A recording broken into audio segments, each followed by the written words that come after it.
छठो डर शिया हैदर करार ज़िले छठे तरफा परान 4 सानी में शियन जी थियल कत्ले आम खिलाफ एक एहतजाजी मुज़ाहरो छठे में नूर होटल खां प्रेस क्लब ताईं छठो ताईं शिया हैदर करार ज़िले छठे जे अगवाणन सैयद जावेद शाह, प्रोफेसर मुजफ्फर शाह, डॉक्टर शबीर शाह, इकबाल मुगर, इरशाद खत्री, खलील खत्री, लतीफ़ खत्री, मुस्तफ़ा खुश्क, आफ्ताब भट्टी, नईम कुरैशी, मौलवी गुलाम नबी जाफरी जी अगवाणी में करे सख्त नारेबाजी कंदे चोत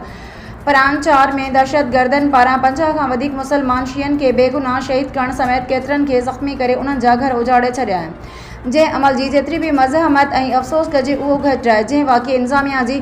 पितवौखी करे छॾी आहे। हिननि चयो त हिकु सोचियल सम्झियल साज़िश तहत मुल्क जूं हथ वठी हालतूं ख़राब करण जी कोशिश कई पई वञे। हिननि चयो त डिघे अरसे खां परान 4 जा मसलूम माण्हू दहशत गर्दन जो शिकार बणिजंदा पिया अचनि, जिते खून जी होली खेॾी पई वञे, जंहिंजो हुक्मराननि खे नोटिस वठी दहशत गर्दन ख़िलाफ़ सख़्त कार्रवाई करे मुल्क में अमन अमान जी सूरतहाल बहितर करे फुल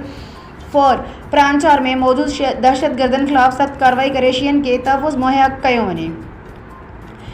हिननि चयो त ज़मीन जी मिल्कियत जो मामलो हिकु ख़तरनाक फ़िरक़े वाराना झेड़े में तब्दील थी चुको आहे। हिननि चयो त हर वारी पाकिस्तान में शिया मुसलमाननि जो क़त्ले आम कयो वञे थो, जंहिंखे फ़ौरन बंजो ॾिनो वञे। ॿिन्ही सूरत में सख़्त एहतजाज कयो वेंदो।